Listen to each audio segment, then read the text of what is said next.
एक बार एक ब्राह्मण अपने घर के आंगन में पीट करके भोजन कर रहा था। उसकी पत्नी उसको खाना दे रही थी। गौतम बुद्ध उस घर में भिक्षा के लिए गए।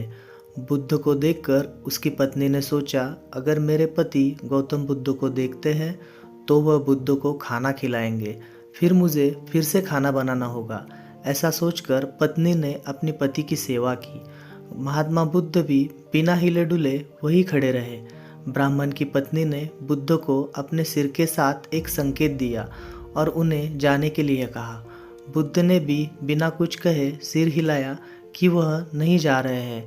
एक शाही परिवार से आए एक महान तपस्वी को इस तरह अपना सिर हिलाते हुए देखकर ब्राह्मण की पत्नी जोर से हंसने लगी। यह पूछते हुए कि वह अचानक क्यों हंसी, ब्राह्मण ने पीछे देखा। उसी समय बुद्ध ने अपने शरीर से 6 रंगों की आभा किरणें उत्सर्जित की, जो पूरी तरह से प्रबुद्ध संबुद्ध की कृपा को प्रदर्शित करते हुए हाथ तक फैली हुई थी। अपने आंगन में बुद्ध को खड़ा देखकर अत्यंत सुंदरता के साथ सोने के जड़े हुए खंबे की तरह ब्राह्मणों के रोंगटे खड़े हो गए। फिर उसने हिचकिचाते हुए अपना आधा खाया हुआ भोजन बुद्ध को दिया, इस चिंता में कि क्या बुद्ध ऐसा भोजन स्वीकार करेंगे। बुद्ध ने इसे अस्वीकार नहीं किया क्योंकि यह बचा हुआ भोजन था। बुद्ध ने कहा, हमारे लिए भोजन का कोई भी हिस्सा ठीक है, चाहे वह पहला भाग हो, दूसरा भाग हो या अंतिम भाग हो। हम उन भूत आत्माओं की तरह है जो निर्भर है, उन्हें किसी भी प्रकार का भोजन मिलता है।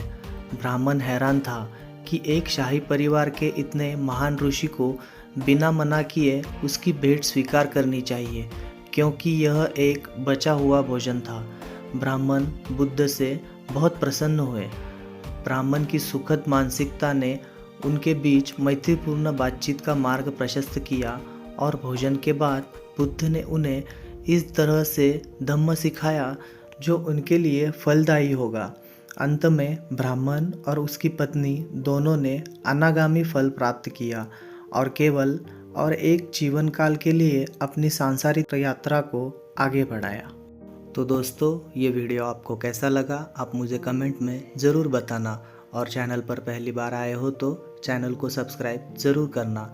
मिलते हैं ऐसे ही एक नए वीडियो के साथ, तब तक के लिए धन्यवाद।